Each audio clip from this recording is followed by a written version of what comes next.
저는 이 내려갈 때 사서 올라갈 때 팔아라라는 책을 썼고요. 예.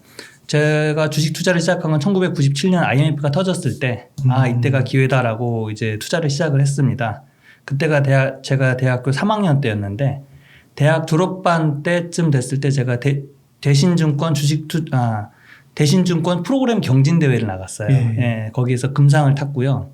예, 대상도 있었는데 대상은 안 주고 금상이 1등이었습니다. 그래서 탔고 그때 이제 제가 기술 분석의 끝을 봤다라고 자부를 하고요. 예. 네. 그리고 나서 KT에 입사해서 KT에서 전략기획실과 재무실에서 근무를 했습니다. 예, 그때 이제 재무 분석의 끝을 봤고요. 예.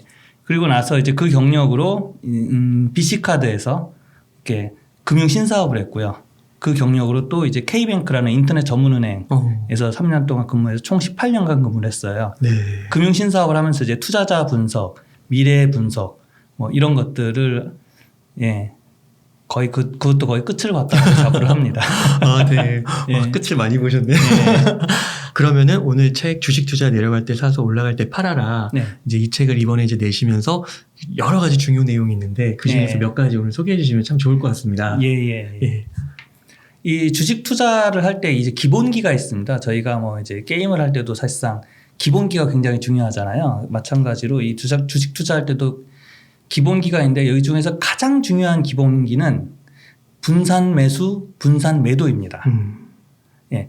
그 영화 타짜에서 보면은 이제 그 얘기가 나오죠. 웃고 더블로 가! 이렇게 하면서 화끈하고 기분 좋잖아요. 예. 그러면 반드시 망합니다. 예.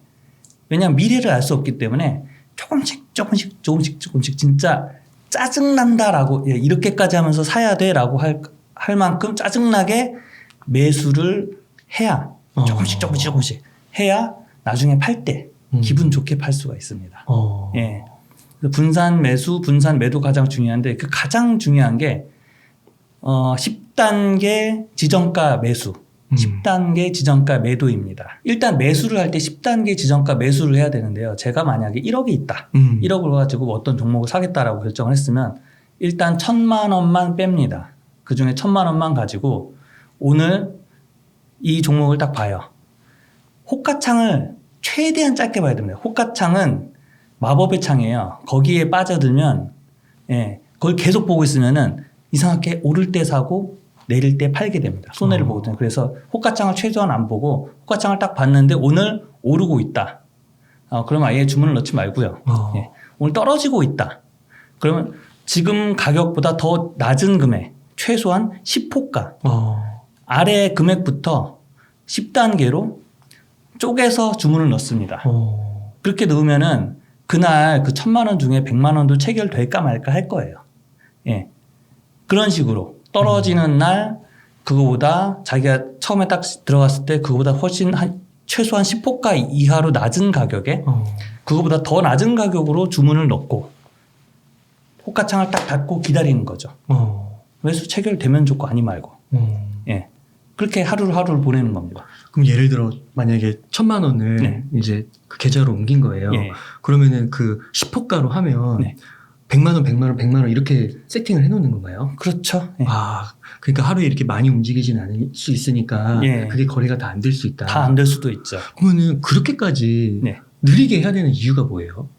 미래를 알 수 없기 때문이죠. 미래를 알 수 없다. 예. 오늘 샀는데 내일 오를지 더 떨어질지 아무도 모르잖아요. 뭐 다들 얘기합니다. 오를 겁니다. 내릴 겁니다라고 해도 정작 내 돈을 태우려고 그러는 그 순간은 항상 그 두려움에 마주하게 됩니다. 그럴 거 없이 그냥 낮은 가격에 다 걸어놓고 되면 좋고 아님 말고 이런 식으로 하다 보면은 매수 체결 잘 안 돼요. 정말 힘들게 됩니다. 하지만 어떻게 보면 그 아랫골이 있죠. 봉 차트 보면 그 아랫골이 거기에서만 계속 거래가 이루어져요. 그러면은 이미 싸게 샀기 때문에 더 떨어지더라도 크게 손해 안 보고요. 오르면 많이 먹습니다. 살 때 그렇게 짜증나게 조금씩 그렇게 사야 됩니다. 갑자기 그 어떤 그분도 이제 주식으로 좀 돈을 많이 버신 분인데 그분이 돈이 많은데도 10,000원씩 산다고 그러더라고요. 그런 맥락하고 비슷한 그렇습니다. 다른 거 없어요. 다 똑같아요. 그렇구나. 아, 그렇군요. 예, 묻고 더블로 가. 어. 망한다니까요. 반드시 망해요. 그렇군요. 예, 화끈하게 망합니다. 제가 이제 3S, 이 3S 종목을 선택한 거 이게 숫자로 시작해 제일 먼저 나와 있는 종목이라서 그냥 선택을 한 건데요. 네. 오늘 오르는 날이다. 그러면은 안 사는 게 답이고요. 예. 근데 이제 내려가는 날이다. 그럼 여기 제일 마지막이 10호가입니다. 그 2,700원이 아니라 예. 2,695원부터 2,690원, 2,000 이런 식으로 아래에 10호가로 쭉 줄을 넣는 거예요. 여기 수량 집어넣고 예. 그러니까 이게 그 실시간 거래가 그 밑에부터 10호가가 아니라 예. 여기 보이는 거의 마지막 그 밑에서 10호가, 그 아래로 10호가, 안 보이는 10호가를 넣는 거예요. 그렇구나. 예. 그래서 여기다 수량은 지정해 놓고요. 네. 예. 가격은 요거 아래 가격으로 쭉 해놓고 이 창문을 닫아야 됩니다. 이 호가창이 마법의 창이에요. 이 창을 보고 있으면 지옥으로 갑니다. 예. 이 창을 보고 있으면 오르면 더 오를 것 같고 떨어지면 더 떨어질 것 같아요. 그러면은 결국은 거기에 마음을 뺏기면은 예, 투자가 지옥으로 변합니다. 예. 최대한 안 볼 수는 없게 만들어 놨어요. 이게 증권사의 이 수익 모델이거든요. 네. 안 볼 수는 없습니다. 지정가로 10호가 아래로 쭉 걸어놓고 닫아야 됩니다. 빨리 닫아야 됩니다. 아, 그렇구나. 네. 야, 저거 말씀을 딱 들을 때 이제 저도 주식 투자를 좀 해보니까 네. 그게 그리고 여러분의 말 듣고 또 이런 방법을 들으니까 네. 어떤 맥락인지 좀 이해가 돼요. 예. 이게 주식을 한번 또 물리고 당하고 이러면 예. 맞아. 이렇게 천천히 샀어야 되는데 예, 강제로도 맞습니다. 환경을 만드는 거잖아요. 예, 그렇습니다. 아, 그렇구나. 그러면은 네. 이게 예를 들어 이거는 좀 예외적인 경우일 수는 있겠지만 막 네. 코로나 때 보면 급락을 하잖아요. 네. 그럴 때는 어떻게 똑같은 방법으로 이렇게 걸어놓나요? 급락을 하면은요. 네. 급락을 하는 날 사는 건 아니고요. 급락을 한 다음에 다시 금방 급등하거나 그러진 않아요. 네. 한 3일 정도 보고 이제 급락세가 진정이 됐구나. 그럴 때 이제 이런 것들을 하는 거죠. 근데 이런 걸 한 다음에 더 급락할 수도 있습니다. 또 그럼 또 진정됐나 한 최소한 3일 정도 뒤에 진정됐구나. 그때쯤 다시 이런 짓을 하고. 네, 이렇게 하면은요. 네. 네, 그 견디는 시간이 짧아요. 예, 그 이후는 계속 천국입니다. 벌건 모습을 볼 수 있는데 이렇게 안 하잖아요. 네. 예. 굉장히- 오랫동안 견뎌야 됩니다. 굉장히 흥미로운 방법 네. 같아요. 오래 견뎌야 그러니까 돼요. 이렇게 급락하고 막 급등하고 이런 거는 좀 피했다가 진짜 네. 지금처럼 또 소강 상태가 되니까 예. 그때 이제 요 방법을 쓰면 그렇습니다. 된다. 예. 예, 좋은 것 같습니다. 떨어지는 날만 떨어지는 날만 그것도 예, 포인트고. 아래쪽으로 야. 아래 꼬리 잡는다라고 생각하세요, 그냥. 그렇구나. 차트의 아래 꼬리를 잡는다라고 네. 생각하셔야 오늘 됩니다. 매수에 대해서 제가 진짜 전문가분들 인터뷰 그래도 수백 명 한 것 같은데 네. 처음 듣는 것 같아요. 예. 네. 강력한 환경 설정 같습니다. 예.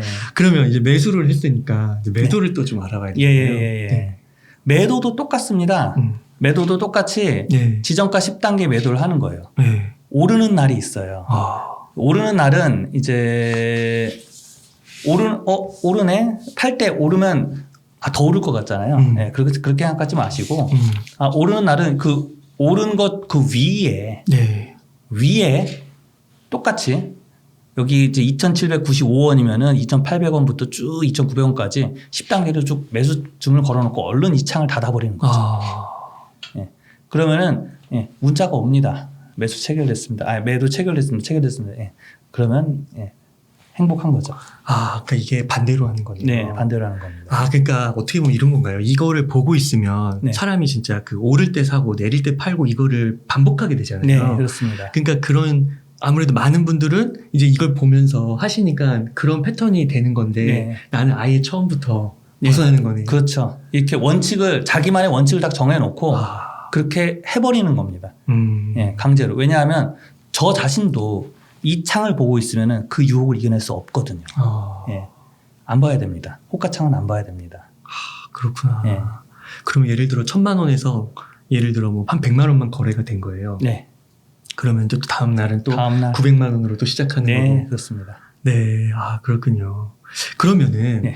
그 보통 저자님께서는 그 매도를 할 때, 주식 네. 투자를 할 때 이 포지션이 단기, 뭐 중기, 장기로 있을 때 예. 그 포지션은 좀 어떻게 되세요? 일단 제 생활비를 벌기 위한 거는 단기로 돌립니다. 왜냐하면 저는 지금 현재 전업 투자자니까 전업 투자자는 생활비를 내야 되잖아요. 네. 예, 오피스텔 뭐 이렇게 월세도 내야 되고 뭐 카드값도 내야 되고 하니까 그걸 벌기 위한 단기 투자를 합니다. 근데 뭐 데이로 하는 건 아니고요. 한 스윙 정도 한 달에 한 제 생활비 정도 나올 수 있을 만큼의 거래를 하고 그거에서 그걸 넘어가는 돈은 다 장기로 돌려놓습니다. 아, 그렇군요. 그러면은 단기로 하실 때는 네. 이게 그 뭐 매수 매도를 퍼센트로 이렇게 잡으시는 건가요? 그 어떻게 하냐면요. 단기는 시간이라는 변수가 있기 때문에 리스크가 굉장히 커요. 그래서 결국은 단기 투자를 하는데 굳이 이 회사가 망하지 않을 회사를 선택해야 될 이유는 없거든요. 이게 금방 오르겠다라는 어떤 그런 신호를 나름대로 잡아서 이제 하는데 금방 오를 수도 있고 안 오를 수도 있고 하는데 그 리스크가 있기 때문에 제가 만약에 저는 지금 단기 투자를 한 6억을 가지고 하거든요. 네. 예, 그래서 이걸 가지고 6천만 원씩 10개로 쪼갭니다. 예, 그래서 이 10개를 하나씩 투자를 하는 거죠. 한 투자당 6천만 원씩, 6천만 원씩, 6천만 원씩 하는 거죠. 그래서 이 6천만 원이 10%가 나면 털어내는 거예요. 예. 그러면 한 600만 원 정도의 수익을 가지고 제가 이 생활비로 쓰고, 예. 더 나오면은 이제 장기로 돌리고, 덜 나오면은 장기에서 빼서 다시 가지고 오고, 이런 식으로 운영을 하고 있는 거죠. 그러면 그 단기 계좌도 이런 방법을 쓸 수가 있나요? 이런 방법으로 써야 됩니다. 무조건 이렇게 단기로요? 해야 됩니다. 단기도 이렇게 해야 됩니다. 그렇구나. 예. 그러면 장기는 어떻게 하세요? 장기는 좋은 주식에 그냥 계속 사서 모아놓죠. 계속 모아놓는 계속 거고요? 모아놓습니다. 그렇구나. 예. 혹시 그러면은 그 장기로 네. 좀 괜찮아 보이는 주식 몇 가지만 좀 언급 가능하실까요? 몇 가지는 아니고요. 딱 한 종목입니다. 왜냐하면 여러 개가 있죠. 물론 여러 개가 있는데 그 중에서 제일 좋은 거 하나를 제가 선택을 해서 그냥 거리로 몰빵을 하거든요. 예. 근데 물론 이제 이런 데 나와서는 사실상 삼성전자를 사라라고 이야기를 해야 됩니다. 왜냐하면 삼성전자는 세계적으로 좋은 주식이고 근데 제 투자 성과는 삼성전자를 사서 모으느니만 못했어요. 솔직히 말씀드리면은. 근데 이제 저도 막 이렇게도 해보고 싶고 저렇게도 해보고 새로운 시도를 계속 해보고 싶은 어떤 욕망 그러다 보니까 이제 손해도 많이 보고 했는데 삼성전자를 계속 사서 모으는 것보다는 성과가 더 좋지는 않습니다. 제가. 예. 그러니까 삼성전자가 역대로 보면은 뭐 복리가 한 16, 17 막 이렇게 나온다고 하더라고요. 네, 그렇죠. 그러니까 그거에 비해서 예. 근데 워낙 삼성전자는 워낙 많이 올랐으니까요. 아니요, 지금은 6만 전자니까 예, 지금은 사셔야 됩니다. 그러면은 그 예. 장기로 한 종목 예. 뭐 하신다는 게 삼성전자이신 건가요? 아니요, 그거 아니고요. 그건 아니고. 삼양옵틱스라는 회사입니다. 네. 예. 이거 방송에 나가셔도 돼요. 네, 괜찮습니다. 그 삼양옵틱스는 뭐 하는 회사냐면요, 조그만한 회사예요. 그 옛날에 삼성 정밀에서 이 카메라 렌즈 이렇게 긴 카메라 있지 않습니까? 이렇게 해서 막 이렇게 하는 멋진 그 카메라 렌즈를 만드는 회사인데요. 우리나라 유일한 회사예요. 카메라 렌즈를 만드는. 근데 그거가 이제 삼성에서는 큰 돈이 안 된다라고 해서 이제 분리해서 나온 게 삼양옵틱스라는 회사인데요. 지금까지는 이 장사가 잘 안 됐습니다. 코로나 때문에. 왜냐하면 이 사진을 찍는 분들도 다 여행을 가서 사진을 찍는데 코로나로 여행을 못 가니까 이게 안 팔린 거죠. 그랬는데 이제 얘네들도 코로나가 풀리면서 갑자기 많이 팔리기 시작을 했고 그리고 또 유튜브용 렌즈를 만들기 시작을 했어요. 예, 그러면서 수익이 크게 늘었습니다. 근데 그런 회사가 있는지 지금 아무도 몰라요. 예, 배당도 많이 줘요. 네. 13,000원인데 분기 배당 200원씩 줍니다. 800원 주는 거죠. 제가 그 예전에 한번 뉴스에서 본 것 같은데 그 사모펀드가 좀 인수한다고. 네, 사모펀드가 인수를 했죠. 했어요? 예. 그렇구나. 사모펀드가 주당 17,000원에 인수를 했는데 지금 13,000원이에요. 걔네들이 얼마나 지금 속이 타겠어요. 그렇구나. 주가를 올리기 위해서 무슨 짓이든 할 겁니다. 배당도 많이 주고. 배당도 많이 주고. 그렇군요. 네, 최고입니다. 네. 그러면은 이제 삼양옵틱스? 네, 삼양옵틱스. 예, 그거 언급해 주셨으니까 아까 근데 또 말씀 중에 삼성전자가 모아갈 타이밍이라고 하셨잖아요. 그건 왜 그럴 거예요? 지금 삼성전자가 6만 전자가 됐잖아요. 예. 왜 됐냐? 우크라이나 전쟁 때문입니다. 전쟁이 영원히 가겠습니까? 전쟁 끝나면 오르겠죠. 뭐부터 오를까요? 삼성전자부터 오릅니다. 예. 그렇구나. 삼성전자는 세계적인 회사예요. 생각해보세요. 삼성전자의 스마트폰. 뭐 1위라고는 할 수는 없죠. 1위는 애플이라고 할 수도 있으니까요. 하지만 거의 1위급이지 않습니까? 그렇죠. 반도체 말할 것도 없죠. 예, 가전 이것도 세계 최고 수준 아닙니까? 맞아요. 세상에 이런 회사가 어디 있습니까? 디스플레이 그것도 마찬가지고요. 최고의 회사입니다. 네. 세계적인 회사예요. 그러면 주식 투자를 진짜 그 IMF 이후로 거의 뭐 20, 30년 이렇게 해오신 건데요. 네. 그리고 또 삼성을 계속 보셨을 거 아니에요. 네. 뭐 의식적으로든 무의식적으로든 이렇게 안 볼 수 없죠. 안 볼 수 없으니까. 우리나라 시가총액의 30%입니다. 안 보면 안 돼요. 그 회사. 그 과거에도 좀 이런 삼성의 위기가 있었잖아요. 네. 그런 위기가 있었고 지금도 뭐 삼성의 위기라고 하시는 분들이 많고 지금 보면은 삼성전자 솔직히 욕하시는 분들이 댓글에 많이 달리거든요. 옛날에는 네. 다 이 막 박수 치다가요. 네. 그러니까 이런 시기에 오히려 모아가야 된다라고. 그렇습니다. 그렇군요. 네. 네. 진짜 복음이에요. 이렇게 주가가 싼 시기는 주식을 사셔야 됩니다. 지금 주식을 사셔야 됩니다. 좋은 시기입니다. 아주 좋은 시기입니다. 주식을 그러세요? 예. 그러면은 조금 더 나가서 요즘에 보면 막 뉴스에도 보면 아직 바닥 아니다. 네. 막 여기서 뭐 S&P 기준으로는 막 10% 20%더 빠질 거다. 네. 막 닷컴버블 재현된다. 막 이런 얘기도 네. 있고요. 떨어질 때 더 떨어질 것 같죠. 예, 그 공포를 이기고 사서 예, 오를 때 더 오를 것 같죠. 그때 팔면 예, 웬만해선 수익을 봅니다. 근데 지금 어때요? 뭐가 느껴지세요? 더 떨어질 것 같죠. 네. 사야 될 때입니다. 예. 그렇구나. 공포를 이기고 사야 될 때입니다. 그 대신 한 번에 팍 사는 게 아니라 말씀해주신 10단계 조금씩 지적 이러면서까지 내가 주식을 사야 돼. 짜증나네. 막 이럴 정도로 조금씩 사시면 됩니다. 지금은 분할 매수 타임이다. 네. 예, 말씀 감사합니다. 또 그 책에서 종가 매수, 시가 매도 네. 이것도 준비해 주셨는데 이것도 일단 기본기 중에 하나입니다. 어떤 주식을 사든지 간에 네. 매수를 할 때는 종가로 사셔야 되고 매도를 할 때는 시가에서 매도를 하셔야 됩니다. 이게 무슨 말씀이시죠? 이게 뭐냐면요. 시장에는 데이 트레이더라는 사람들이 있어요. 그 사람들은 아침에 사서 저녁에 팝니다. 오후에 팝니다. 왜 그러느냐? 예, 그분들은 오버나이트 사서 그 다음날 아침까지 무슨 일이 벌어질지 모르잖아요. 그렇죠. 그 오버나이트 리스크를 지고 싶지 않아 하시는 거죠. 그날 끝나야 되는 거예요? 예, 그날 아침에 사서 저녁에 파시는 분들이 있습니다. 그러면 내가 싸게 살려면 그분들이 판 다음에 사면 더 싸겠죠. 그렇구나. 예. 그 다음에 제가 비싸게 팔려면 그분들이 살 때 팔면 되잖아요. 그래서 9시 반이 팔 때고 3시 이후가 살 때예요. 기본기라는 거죠. 기본기. 와, 그걸 몰랐네요. 예. 어느 종목을 사시든지 간에 종가 매수, 시가 매도 이거는 명심하시기 바랍니다.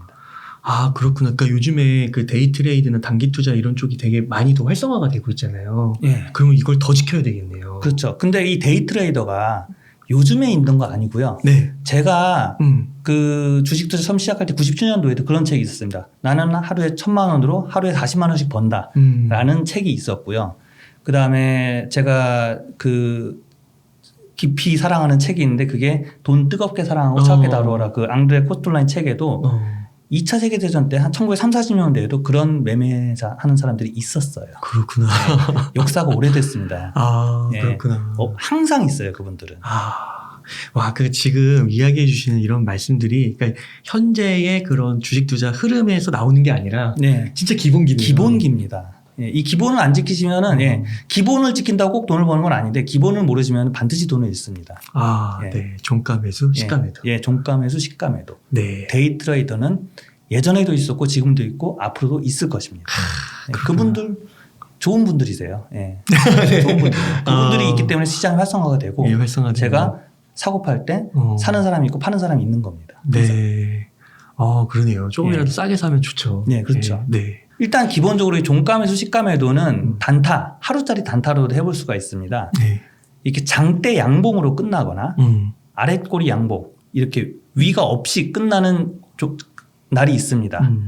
이런 날은 안 돼요. 위에 꼬리가 있는 날은 안 돼요. 왜냐하면 떨어지면서 꺾였으니까. 그렇게 끝나는 날에 이렇게 양봉, 그러니까 위에 꼬리가 없는 양봉으로 끝나는 날, 그 다음 날은 그 다음 날 그 종가보다 꼭 더 많이 오르는 시기가 있습니다. 이 윗꼬리를 먹는 거예요. 하루짜리 단타로 해볼 만합니다. 그날 종가가 양봉으로 끝난 종목이 있어요. 그 다음날 아침에 얼른 샀다가 휙 하고 팔면은 요 윗꼬리를 먹을 수가 있죠. 좋은 데이 트레이딩 방법 중에 하나고 이게 맞는지 틀린지 확인할 수 있는 방법 중에 하나입니다. 네. 하지만 종가 매수, 시가 매도는 주식 투자의 기본기입니다. 기본기. 어떤 종목을 매수하든지 간에 이 원칙을 지키셔야 됩니다. 아, 좋습니다. 예. 그 다음 기본기는 어찌됐건 이 장기 투자를 안 할 수는 없는 것이죠. 예. 왜냐하면 여러 배를 벌려면 장기 투자를 해야 되거든요. 복리로. 예, 복리로 여러 배를 벌려면은 장기 투자를 해야 돼요. 단기 투자는 시간에 얼마 있는 투자를 하고 저처럼 이렇게 그 먹고 살아야 되는 사람, 투자로 먹고 살아야 되는 사람들이나 하는 것이고요. 예. 직장을 다니거나 직업이 있으신 분들은 장기 투자를 해야 돼요. 장기 투자를 할 때는 재무제표를 봐야 됩니다. 그럼 저희가 재무제표를 볼 때 항상 먼저 보는 게 뭐냐면 손익계산서예요. 이 회사가 적자냐 흑자냐 이거 오 이익 많이 났네, 매출 성장했네, 이런 걸 보는데 그거보다 더 먼저 봐야 되는 게 있습니다. 네. 그게 뭐냐면은 이 회사가 영업 현금 흐름이 플러스냐 마이너스냐, 이걸 제일 먼저 봐야 되고요. 현금 흐름. 예. 그 다음에 두 번째, 이 영업 현금 흐름보다 순이익이 많으냐 적으냐, 이 두 가지를 먼저 봐야 됩니다. 이제 왜 그렇게 되냐면요, 저희가 월급쟁이라고 치죠. 제가 월급쟁이였으니까 영업 현금이랑 흐름이라는 건 세금 다 떼고 내 통장에 들어온 돈이에요. 연봉이 1억이면 한 7천만 원 들어오거든요. 예. 그게 바로 영업 현금 흐름입니다. 근데 영업 현금 흐름이 마이너스인 회사가 있어요. 예. 그 팔면 팔수록 손해를 본다는 거죠. 그거는 처음부터 보지 말아야 돼. 덮어야 됩니다. 영업 현금 흐름이 마이너스면은 살아남기 힘들어요. 어떤 상황에도 살아남기 힘들어요. 일단 그래서 제일 먼저 봐야 되는 건 재무제표 영업 현금 흐름이고요. 영업 현금 흐름이 플러스다라고 하더라도 영업 현금 흐름에서 이제 자 월급 통장에 제 돈이 들어왔어요. 7천만 원이 들어왔는데 그 중에서 제가 다 쓸 돈 다 쓰고 남은 돈이 순이익입니다. 그 순이익이 영업 현금 흐름보다 많다? 말이 안 되죠. 그렇죠. 예. 그런 회사는 거의 이 재무제표는 가짜다. 가짜일 확률이 높습니다. 예. 어떻게 그렇게 되죠? 그렇게 되는 재무제표가 있나요? 있습니다. 이게 이제 예전에 2014년도에 모뉴엘이라는 회사가 있었는데 그 회사가 순이익은 240억이었는데 영업 현금흐름은 128억. 그러네. 그랬었어요. 순이익이 599억인데 영업 현금흐름은 15억 이랬어요. 분식회계로 망했습니다. 아, 그렇구나. 예. 현금 흐름에서 영업 현금 흐름과 순이익 간의 차이, 이게 분식회계냐 아니냐를 보는 가장 중요한 지표 중에 하나입니다. 일단 이 재무제표를 보는데 이 재무제표가 진짜야? 제대로 작성된 거 마저부터 확인하고 봐야 되잖아요. 근데 영업현금 흐름이 마이너스야. 그냥 덮으시면 돼요. 볼 것도 없는 회사고요. 자, 플러스인데 순이익이 더 많네. 그럼 굳이 그거를 왜 많지라고 분석하실 필요 없이 우린 그거 하라고 본 거 아니잖아요. 덮으시면 됩니다. 그럼 모뉴엘은 2011년, 13년, 3년 동안 저렇게 했는데도 네. 3년 동안은 재무제표가 계속 나왔던 거네요. 네, 그렇습니다. 그럼 그 분식회계로 잡는 게 예. 빨리빨리 안 되나 보네요. 그렇죠. 예. 그 거짓말을 하는 사람들은 완벽하게 거짓말을 해요. 서류가 완벽해요. 예. 이 회사는 이런 식으로 재무제표를 거짓으로 꾸며서 많은 대출을 받았고 은행도 속았어요. 많은 대출을 받았고 그래서 많은 사람들이 피해를 봤죠. 그렇구나. 예. 그러니까 영업 현금 흐름이 1번. 그 다음에 영업 현금 빼기 순위. 그 반드시 거기까지. 그거는 반드시 봐야 된다는 거죠. 그래서 이 테스트를 통과했어. 그럼 이제 재무제표를 보는데 재무제표를 보는 법은 아주 간단합니다. 우리 집이랑 똑같이 생각하면 돼요. 자, 번 돈에서 내가 쓴 돈과 세금을 빼요. 네. 순이익이 되죠. 네. 이 순이익이 제 자산이 되는 겁니다. 제 자본이 되는 거죠. 그렇죠. 자본이라는 건 내 돈이라는 뜻입니다. 내 돈하고 내가 진 빚, 이게 다 합친 게 제 재산인 거죠. 그렇죠. 그게 바로 자산이고요. 이게 돈의 흐름입니다. 번 돈에서 비용을 다 빼고 나면은 순이익이 남는데 그 순이익이 내 돈이 되어가는 과정. 이 과정입니다. 네. 이 구조를 딱 보고 돈에 이렇게 흐르는구나라는 것을 알고 나서 좋네 만에 그때 가서 판단한다는 거죠. 이게 그러니까, 기본이라는 거죠. 그러니까 단기 투자는 사실 뭐 조금 극단적으로 말하면 재무제표를 안 봐도 안 봅니다. 아니요, 그냥 안 봅니다. 안 봐요. 예. 그러면 이거 영업현금 흐름도 상관없어요? 상관없죠. 예, 유동성으로 그냥. 예, 단기인데. 아, 예. 그렇구나. 그렇지만 이제 재무제표를 보는 건 이제 장기를 안 할 수는 없다는 거죠. 모아가고 예. 해야 되니까. 그러면 이런 측면에서 봤을 때 아까 이제 예. 말씀해주신 삼양옵틱스나 삼성전자나 이런 거는 훌륭하다. 매우 훌륭하죠. 최고의 회사들입니다. 그렇군요. 예. 아, 네. 단박에 이해가 됐습니다. 그래서 재무제표를 가지고 좋은 회사냐 나쁜 회사냐는 알 수 있고 그 정도만 알 수 있지. 그렇지만 이것 때문에 성장할 것이다, 성장하지 않을 것이다라는 것까지는 판단할 수가 없습니다. 아, 그건 또 지나간 자료니까요. 그러니까 뭐 매출이나 영업이익이나 영업현금 흐름이 계속해서 늘어간다. 네. 이렇게 해도 그렇다고 해서 그 다음 분기에 더 많아질 거라는 보장은 없는 거죠. 아, 그렇군요. 그러니까 현재 시점에서 봤을 때는 네. 우선 어느 정도 그래도 필터는 많이 되겠네요. 그렇죠. 예. 과거를 확인할 수 있는 겁니다. 과거를. 예. 아, 네. 단기에서 장기까지. 네. 와, 너무 좋은 것 같습니다. 그 다음에 이제 네 번째로 우리가 투자자 분석을 사람들이 안 해요. 투자자. 예. 도대체 이 회사에 투자한 사람들이 누구인가라는 거는 사람들이 안 해요. 장기 투자자들은 재무제표 보고 뭐 이 사업도 보고 미래도 보고 뭐 장세도 보고 하는데 도대체 이 회사의 대주주가 누구지? 지분이 얼마나 있지? 모르고요. 여기에 기관 투자자들이 얼마를 투자했는지도 모르고 이 회사에서 개인 투자자들이 어떤 식으로 움직이고 행동하는지를 잘 모른다는 겁니다. 네. 그거를 분석해야 된다는 거죠. 기본적으로 이제 우리나라에선 대주주가 30% 정도를 가지고 있고요. 네.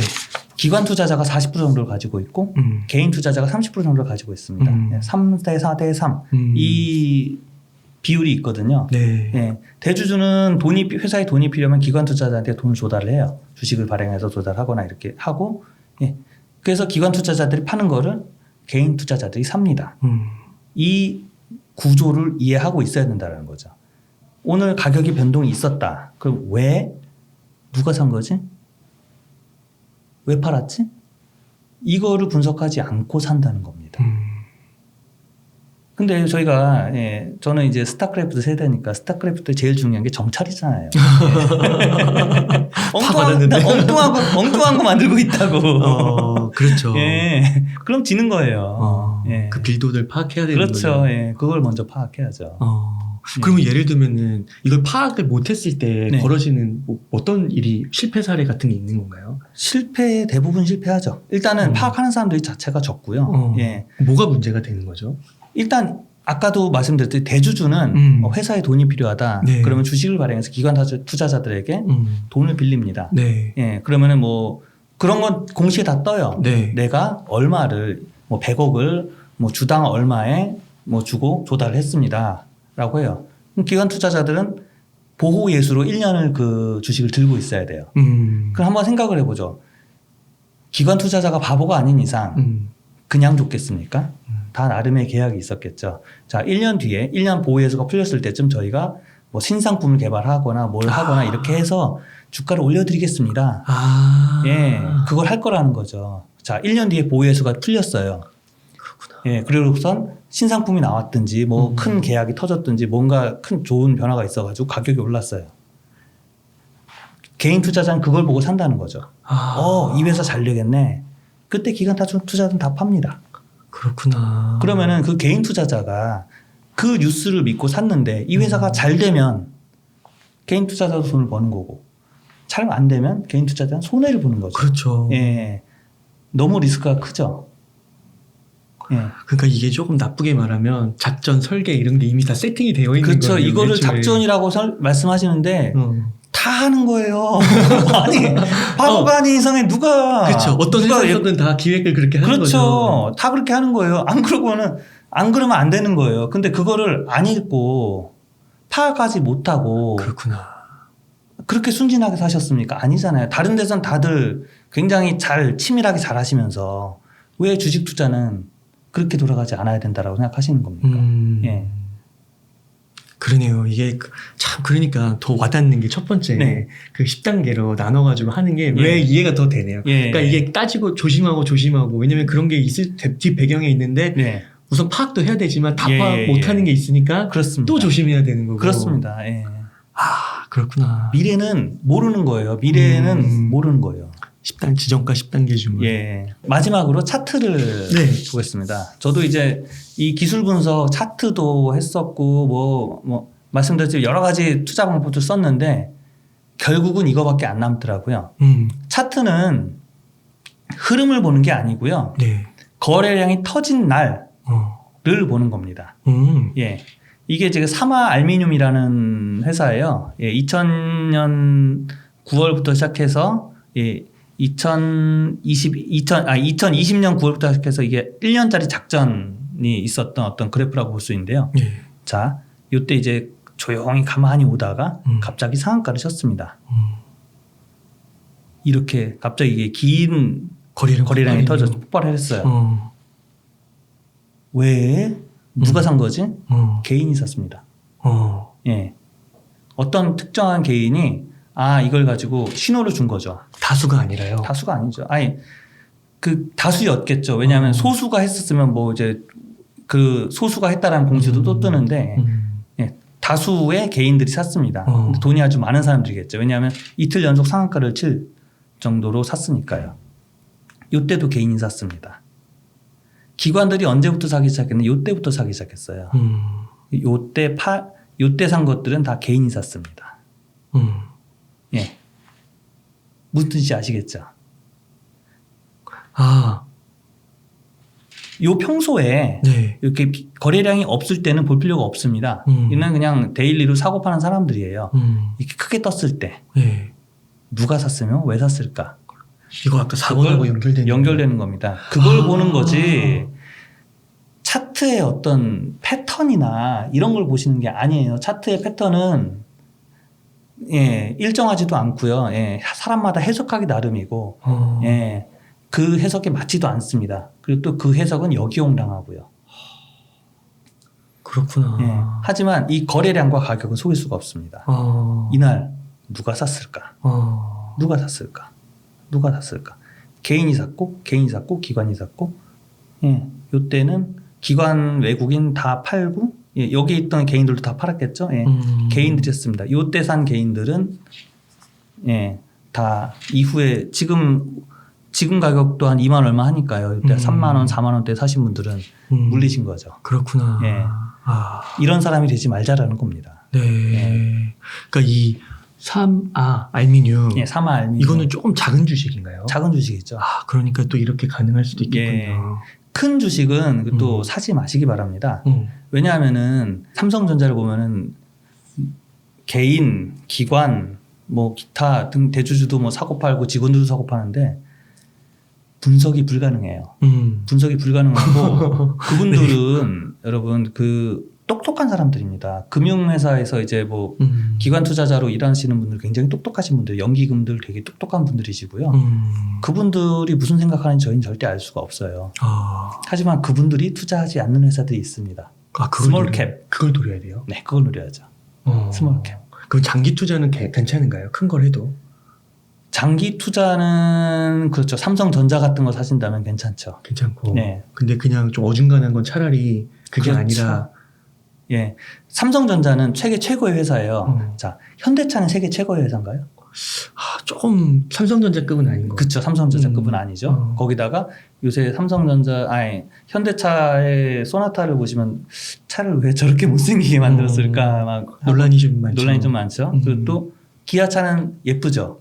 참 잘 나왔어요. 요새 기아차 참 예쁘게 잘 나오고 전기차도 참 잘 대응을 하는 것 같아요. 하지만 잘 될지 안 될지는 정확하게 잘 모르겠다라는 거죠. 테슬라보다는 못하지 않습니까? 그렇죠.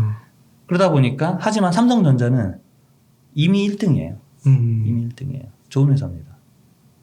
근데 그런 회사랑 하지만 그런 회사의 주가는 도저히 예측할 수가 없는 게 너무너무 똑똑한 사람들이 많아요. 그 사고 파는 사람들이. 네. 제가 가진 실력과 제 정보력으로는 이길 수가 없다라는 거죠. 하지만 요만한 회사 정도는 얘네가 왜 샀구나, 왜 팔았구나, 누가 샀구나, 누가 팔았구나 대충 파악됩니다. 그러면 만약에 네.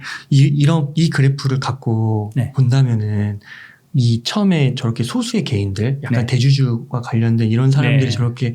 저렇게 거래량이 터졌을 때를 네. 좀 지켜보면서 이렇게 여기 이렇게 좀 이렇게 횡보할 때 그렇죠. 이럴 때 좀 같이 사는 건가요? 그렇습니다. 아. 예, 이렇게 횡보할 때 떨어지는 날 있잖아요. 그런 예. 날 10단계 매수, 10단계 매수 하면서 질질질질 하면 이럴 때 팔 수가 있죠. 그리고 이제 기관이 조금 들어올 때 이제 팔 때가 좀 왔구나 이렇게 좀 마음속에 긴장을 좀 기관이 들어올 때 파는 건 아니고 좋은 소식이 터졌을 때. 좋은 소식이 터졌을 때. 이때가 뭐가 터졌냐면요. 사마 알미늄이 흑자가 되었다. 흑자가 되었고 원래는 적자였는데 흑자가 되었고 알루미늄 가격이 크게 올랐는데 뭐 흑자가 되니 점점 더 오를 것이다라고 했는데 갑자기 그 알루미늄의 원료가 되는 보크사이트인가 하는 거를 파는 생산하는 국가에서 쿠데타가 났대요. 가격이 더 올랐죠. 그 이제 갑자기 자기들도 예상하지 못했던 일이 터진 겁니다. 덕분에 더 많이 올라서 예, 더 비싸게 팔 수 있었던 그 시기가 되는 겁니다. 근데 그 뉴스를 보고 보크사이트 생산하는 아프리카의 무슨 나라에서 쿠데타가 터졌대. 알루미늄 가격이 더 오르겠네. 그래서 사신 분들은 다 물렸다는 겁니다. 지금. 아 그렇구나. 네. 기술 기본기 5개만 이렇게 해주셨는데 하나하나가 너무 임팩트가 크고 정말 이게 되게 이렇게 많이 느껴지는 것 같습니다. 이게 참 어디서 들어보지도 못한 그런 내용의 메시지들이라 시청자분들께서 다시 한번 책 제목 주식 투자 내려갈 때 사서 올라갈 때 팔아라. 요거 한번 읽어보시면 너무 좋을 것 같습니다. 1부에서 그 주식 투자의 기본기 한번 정리를 해보면 5가지. 지정가 10단계 중은 굉장히 인상 깊었습니다. 주식은 최대한 천천히 조심스럽게 사는 거. 두 번째는 짜증이 나야 됩니다. 짜증날 정도로 내가 왜 이러고 있나. 두 번째는 종가 매수 시가 매도. 세 번째는 재무제표 보는 법. 네 번째 투자자 분석. 5번째 기술 분석, 차트 분석. 이렇게 한번 정리를 해볼 수가 있었습니다. 아까도 말씀드렸지만 복음입니다. 기회예요. 너무너무 좋은 시기입니다. 우크라이나와 러시아가 전쟁이 났습니다. 덕분에 인플레이션이 터질 거, 인플레이션이 되고 세계화가 줄어들고 뭐 공급망에 이슈가 생겨서 주가가 크게 떨어졌습니다. 지금이 사야 할 때입니다. 단 사야 할 때지만 10단계 지정가로. 네, 그렇죠. 떨어지는 날, 떨어지는 날 조금씩. 네, 그리고 이제 영상이 2개로 나눠서 나갈 건데요. 그 1부 영상에서 기본기 5개는 반드시 지키면서 매수를 하면은 좋을 때다. 그렇습니다. 그러면은 좀 혹시 또 이렇게 앞으로 어떤 장세가 펼쳐질지 이런 것도 예측도 하시고 계획도 세우시고 그러시나요? 아니요, 지금 장세 예측은 굳이 하지 않습니다. 왜냐하면은 장세 예측은 할 수가 없어요. 미래는 알 수가 없고 그 다음에 예측을 해도 돈이 되지 않아요. 장세 예측이 돈이 되지가 않습니다. 그 일례로 예전에도 금년 초, 작년 초였나요? 그 10만 전자 가고 막 이럴 때 그때에 사람들이 장세를 예측했습니다. 장세를 예측하는 거는 반도체 가격은 계속 오를 것이다. 왜? 전기차에도 지금 자동차에 반도체가 엄청나게 들어가거든요. 그렇죠. 그런데 칩이 모자라서 1년 8개월, 18개월 뒤에나 차를 받을 수가 있대요. 반도체가 모자라서. 근데 그게 공급이 금방 되겠냐고요. 쉽지 않죠. 거기다가 이제 코로나 때문에 서버에 대한 서버 증설에 대한 수요가 많으니까 반도체는 가격이 오를 것이다. 실제로 작년에 삼성전자 실적이 최대였어요. 사상 최대였습니다. 모든 예측이 맞았어요. 하지만 삼성전자 주가는 9만 원대에서 6만 원대로 떨어졌다. 미래는 모두 맞췄지만 돈 못 벌었다라는 거죠. 근데 뭐하러 미래를 예측하냐는 겁니다. 그때 오히려 중요한 뉴스가 뭐였냐면은 삼성전자가 그 10만 전자 가져라고 할 때 우리나라 주식 투자자가 원래 580만인가 그랬는데 그때 900만이래요. 300만이 늘었대요. 1년 만에. 다 삼성전자 샀답니다. 끝났네. 그 생각을 했어야 돼요. 그때 그 생각을 했어야 되고 요새 이제 무슨 얘기들이 나오냐? 앞으로 더 떨어질지 모르니까 현금을 확보하셔야 됩니다. 라고 하는데 그때의 현금을 확보하셨어야 됩니다. 거꾸로 그때 막 주식 투자자가 늘어나고 있고 계속 오를 겁니다. 라고 할 때에 현금을 확보했어야 됩니다. 그때 파셨어야 되는 거죠. 그리고 지금은 계속 사야 되는 시기입니다. 오히려 그럼 현금 비중 높여라는 말이 나오고 있으니까. 네, 현금 비중 높여라는 말이 나온다는 얘기는 지금이 주식을 살 때라는 뜻입니다. 그래서 그 일부에서도 언급해 주시긴 했지만 지금 시점에서 좀 모아가야 주식. 삼성전자와 삼양옵틱스. 좋은 회사입니다, 둘 다. 전자와 삼성전자와 삼양옵틱스. 사실 코로나는 지금 끝났죠. 예, 사실 코로나는 끝났고 이제 카메라를 들고 산으로 들러 나가서 사진을 찍으시는 분들은 이제 해외로도 나가실 수 있고 국내 어디든지 나가실 수 있습니다. 마스크 없이 나가실 수 있습니다. 그러면은 오래된 렌즈, 지금도 우리 지금 유튜브 하시지만 내가 찍은 화질이 마음에 안 들죠.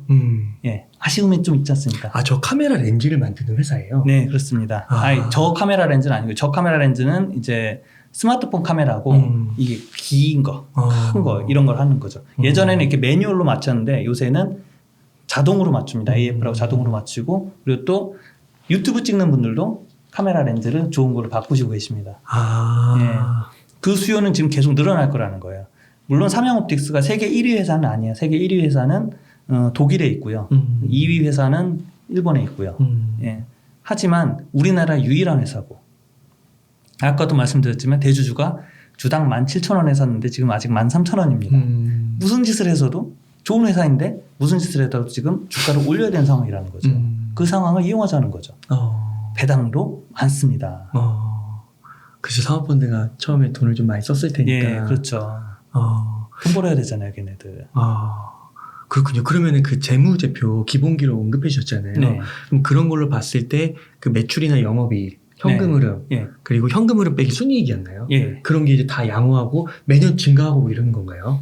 아니요, 거기까지는 보실 필요가 없고요. 네. 아까도 말씀드렸듯이 그 재무제표에서 얻을 수 있는 게 재무제표에는 시간을 쓰는 거에 비해서 얻을 수 있는 게 많지가 않아요.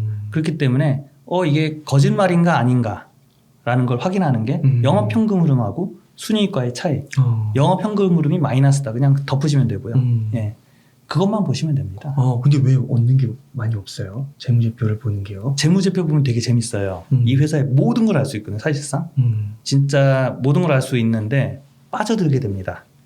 근데 그렇다고 해서 돈이 벌리진 않더라는 거죠. 그거에 맞게 주가가 안 움직여요? 그렇죠. 근데 전 또 궁금한 게, 그러니까 그렇게 말씀하시는 분들이 좀 있긴 했었는데, 네.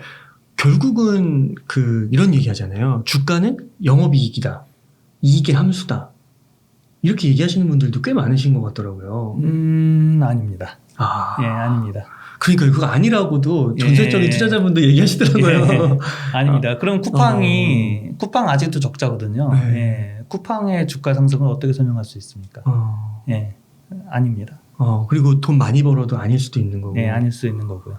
돈이 많이 벌리는 회사인데도 주가가 너무너무 낮은, 지금 삼성전자 같은 경우 너무너무 많은 돈을 벌고 있는데 주가가 왜 그 모양이에요? 설명이 안 되는 겁니다. 사실은. 그러니까 금융주도 좀 최근에 좀 좋아진 것 같긴 하지만 과거에 보면은 돈 그렇게 잘 벌어도 네. 계속 주가 떨어지고. 네. 그러니까요. 그게 참 주식이 어려운 것 같아요. 예, 아니요, 아주 쉽습니다. 네. 떨어질 때 사시면, 지금 같은 때 사시면 돼요. 예, 떨어질 때 사고 올라갈 때 팔 수만 있으면 돈 버는 거 어렵지 않습니다. 네. 예. 지정가 예. 10단계 10단계 주문. 주문. 예. 그게 뇌리에 너무 강하게 바뀌는 것 같습니다. 한 번 더 여쭤보면 네. 삼성전자는 예. 이게 주가 흐름이 작년 초부터 계속 떨어지고 있잖아요. 예. 근데 이게 너무 답답하니까 그것도 역발상으로 지금 조금씩 사는 맥락 네. 그렇게 봐야 하는 걸까요? 네, 맞습니다. 지금 이제 삼성전자가 팬데믹이 창궐했을 때 4만 원대까지 떨어졌어요. 맞아요. 4만 2천 얼마까지 떨어졌었는데 지금 물론 4만 원대까지 떨어질 수 있습니다. 어떤 경우에 떨어질 수 있느냐 하면은 지금 우크라이나와 러시아가 전쟁 중인데 러시아가 이 재래식 전쟁으로는 자기들이 원하는 것을 얻을 수 없을 것 같다. 그래서 핵무기를 쐈을 때 그러면 이제 핵전쟁에 대한 공포를 사람들이 느끼게 되겠죠. 그러면 다시 4만 원대로 갈 겁니다. 솔직히 그 확률 없지 않아요. 예, 있습니다. 근데 그럼 그때 가서 또 4만 원에 또 사지 뭐라고 생각하면은 예, 안 일어날 수 있으니까요. 그러면 지금 사는 게 맞습니다. 그러니까 안 일어나면 놓치는 거잖아요. 지금 기회를. 그렇죠. 지금 기회를 놓치는 겁니다. 4만 원이 되면은 그때 가서 4만 원으로 또 사면 됩니다. 그 기술적 분석의 네. 끝판을 보셨다고 했는데 네. 기술적 분석은 이것만 보시면 된다고 아까 말씀하시면서 네. 되게 간단한 부분을 언급해 주셨잖아요. 예. 막 이동평균선 이런 것도 예. 많이 볼 필요가 없는 건가요? 많이 볼 필요 없습니다. 왜냐하면 기본적으로 기술 분석은 과거의 가격을 모아놓은 거일 뿐이에요. 과거의 가격이 이렇게 움직였다고 해서 미래의 가격이 이렇게 움직인다는 보장은 전혀 없습니다. 예. 하지만 이건 있죠. 과거의 가격을 비교했을 때 지금 많이 떨어졌어. 그 신호를 줍니다. 그 신호를 주는 게 이제 RSI가 30 이하다. 아니면 뭐 스토캐스틱이 뭐 얼마 이하다. 이동평균인데 아래로 장기 이동평균에서 아래로 떨어졌다. 이런 게 이제 과거에 비해서 지금 가격이 많이 떨어졌다. 그때 사서 예. 오르면 팔면 되는 겁니다. 내려갈 때 사서 올라갈 때 올랐을 때 팔아라. 이거를 복잡한 말로 설명해 준 게 바로 기술 평균, 기술 분석이에요. 네, 차트 분석도 마찬가지. 그것뿐이 없습니다, 사실. 근데 내가 도저히 이 유혹을 이기지 못해. 그래서 그냥 RSI가 30일 때 기계적으로 사서 70일 때 기계적으로 판다. 라고 하면 돈을 법니다. 이동평균이 장기 이동평균 내려왔을 때 사서 올라왔을 때 판다. 돈을 법니다. 네. 그렇게 기계적으로 하셔야 되는 분들은 기술 분석이 필요하다는 거죠. 그 장기 투자에서 네. 삼양 옵틱스 그거에 몰빵하고 계시다고 하시잖아요. 네. 근데 보통은 분산 투자라고 하잖아요. 예. 그 부분은 좀 분산 투자 이런 거는 어떻게 생각하세요? 분산 투자는요. 네. 자신 없으니까 분산 투자를 하는 거죠. 네. 이게 확실하게 저평가돼 있고 가장 저평가돼 있고 그게 확실하게 안다면 왜 분산합니까? 이게 제일 저평가되는 거예요. 네. 예. 그리고 또 두 번째로는 이제 물론 분산 투자도 하고 그다음에 조금씩 투자를 합니다. 그런데 그렇게 하면 사실상 삶이 안 바뀌어요. 저희가 원하는 건 삶이 바뀌는 거잖아요. 그렇죠. 집이 없는데 집이 생겨야 돼요. 그러면은 지금 집살이면 서울에만 집살이 10억이 넘어가야 되는데 10억 있는 사람 많지 않잖아요. 내 돈이 한 2억밖에 없다. 그럼 한 번은 몰빵을 가야 된다는 거죠. 그다음에 내가 집이 있는데 빌딩을 사고 싶다. 20억이 있는데 100억이 필요하다. 그럼 한 번쯤은 20억을 몰빵을 가주셔야지만 된다는 거죠. 집중 투자를 해야지만 돈을 벌 수가 있고 삶의 변화를 줄 수 있습니다. 네. 나머지는 그냥 장난일 뿐이에요. 그러니까요. 네. 그 워런 버핏도 그 자기가 확신 있고 이런 거 알면 왜 분산 그렇습니다. 투자하냐고 집중 예. 투자하면 되는 거지. 예. 분산은 자신 없는 사람이 하는 거예요. 그래서 저자님께서는 삼양 옵틱스를 모아가고 계신 거고 예. 만약에 이제 또 한 가지 하나만 더 뽑자면 이제 삼성전자를 꼽으시는 거고. 예. 삼성전자는 우리나라에서는 영원히 최고의 우량주입니다. 그리고 그 이제 앞으로 불확실성, 전쟁 이슈 이런 게 끝나면 가장 먼저 오를 주식으로 삼성전자를 언급해 주신 거고. 예. 그럼 혹시 또 국민주 중에 하나가 네이버 카카오 많이 갖고 계시잖아요. 근데 진짜 많이 빠졌잖아요. 네. 카카오는 더 많이 빠졌고 이거 네이버 카카오도 혹시 의견이 있으신가요? 네이버 카카오는 네. 기본적으로 자 검색할 때 네이버 쓰시죠? 네. 예. 이게 바뀔까요? 예, 바뀔 수도 있습니다. 언제 바뀌냐? 구글이 이 네이버의 품질이 크게 떨어지고 구글의 품질이 크게 올라오면 아마 바뀔 수는 있을 거예요. 그러지 않는 한 오릅니다. 오릅니다. 이건 독점이고 너무너무 좋은 회사예요. 카카오도 마찬가지예요. 우리가 카카오 메신저 지금 우리도 계속 카카오로 했는데 카카오가 불편해 차라리 텔레가 낫겠어라고 하지 않는 한 카카오를 계속 씁니다. 예. 그러니까 이제 네이버 카카오는 지금 현재의 위치를 계속 유지하고 있는데 가격만 떨어진 거죠. 좋은 기회죠. 지금 다들 얘기하세요. 네이버 카카오 사는데 너무 많이 떨어졌다. 그래서 물렸다. 더 팔아야 되냐. 맞아요. 파신 분도 많고. 물타기 하셔야 됩니다. 물타기 하셔야 됩니다. 좋은 회사예요. 그 카카오 같은 경우는 또 이렇게 많이들 우려하는 이슈가 물적 분할 같은 이슈들이 있잖아요. 예. 핵심을 자꾸 밖으로 자회사 상장시키는 거. 예. 그거는 괜찮다고 보세요? 그 물적 분할한 그 회사의 지분을 가지고 있잖아요. 카카오가. 갖고 있죠. 예. 그러니까 괜찮죠. 그러세요. 예. 그러니까 괜찮습니다. 그러니까 약간 지주회사로 돼서 이게 할인되는 게 아니냐. 하지만 카카오 그 자체는 다들 카카오 플랫폼에 종속되어 있지 않습니까? 그냥 카카오가 온 국민을 다 묶어놓고 있으니까. 그렇군요. 예.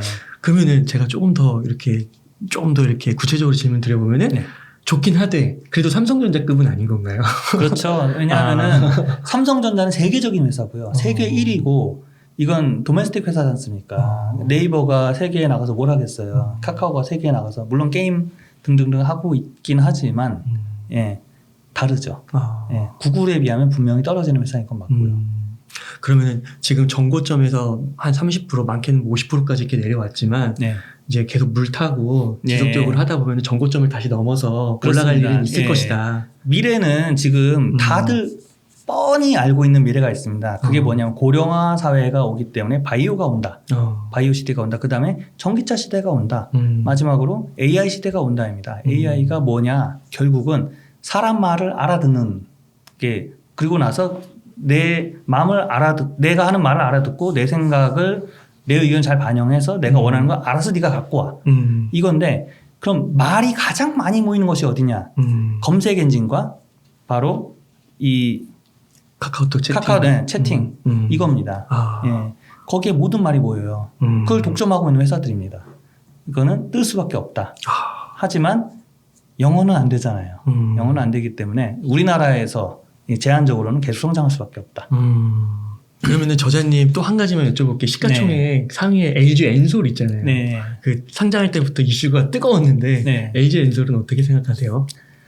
기본적으로 이제 LG 엔솔을 보면서 제가 어떤 생각이 났냐면 예전에 90년대 후반에 LG 정보통신이 생각이 났습니다. 예.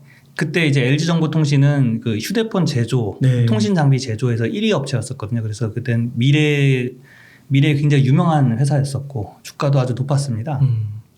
그런데 그거를 LG에서는 LG전자랑 합병을 시켰어요. 예. 덕분에 저는 이제 큰 손해를 받고 예, 그때 팔았어야 되는데 안 팔고 계속 들고 있다가 손해를 받고, 그럼 그때 누가 이득을 받느냐? LG의 대주주, 특히 그 지금 돌아가신 그 구본무인가요? 예, 그분이 이제 구본무 그분께서 가장 큰 이득을 받습니다. 마찬가지로 이번에도 LG 엔솔하고 LG 화학이 이렇게 같이 있다가 분리가 되면서 가장 크게 이득을 본 거는 지금 새로 이제 오너가 되신 그분이 가장 큰 이득을 봤어요. LG는 참 좋은 회사예요. 좋은 회사에서 일하기도 좋은 회사고 제품도 좋습니다. 하지만 주식으로서는 좋은 회사가 아닙니다. 예, 왜냐하면 주가가 오르면 그 오른 주가를 그 대주주의 이익으로 바꾸는데 아주 천재적인 회사입니다. 예. 그래서 제가 드리고 싶은 말씀은 지주회사 주식은 사지 마십시오. 지주회사의 그 똑똑한 분들이 무엇을 하느냐 그걸 합니다. 이 개인 투자자들이 올려놓은 주가를 어떻게 하면 대주주의 이익으로 끌어올까?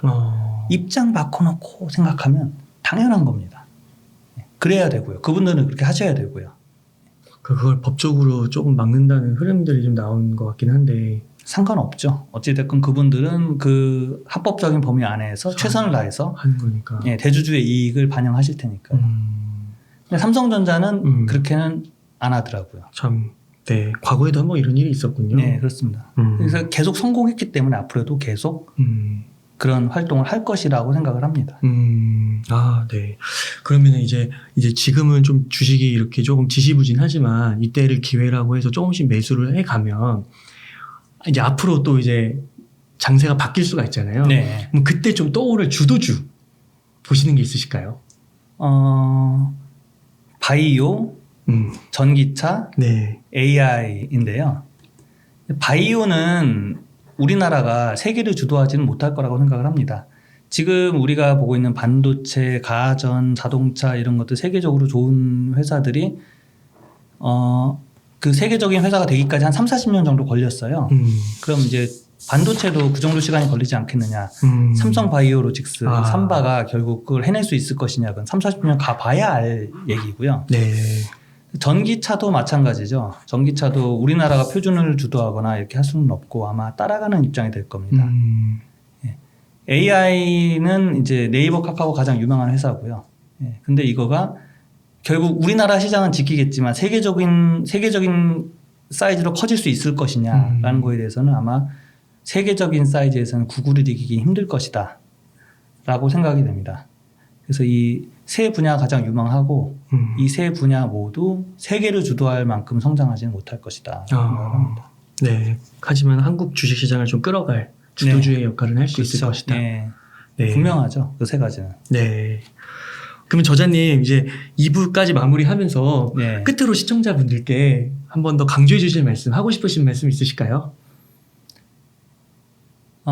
지금 주식시장에서 주식을 사려고 할 때 더 떨어질 것 같다. 공포가 느껴진다. 라고 할 때 그때가 바로 살 때입니다. 주식시장에서 더 오를 것 같다. 이게 느껴질 때가 팔 때입니다.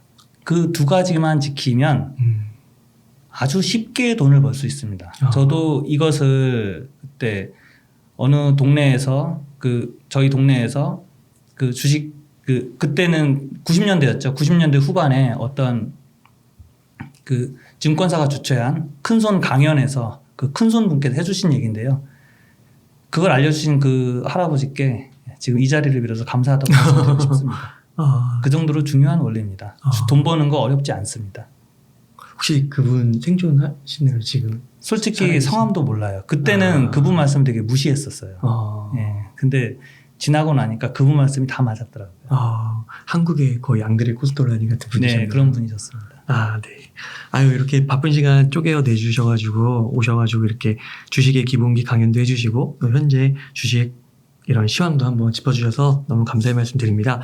그럼 저자님, 오늘 방송 인터뷰 이 정도에서 마무리하도록 하겠습니다. 네, 이렇게 해서 주식 투자 내려갈 때 사서 올라갈 때 팔아라의 이상엽 저자님을 모시고 이야기를 나눠봤습니다. 긴 시간 동안 유익한 인사이트 많이 나누셔서 감사의 말씀 드립니다. 오늘 고생 많으셨습니다. 네, 감사합니다.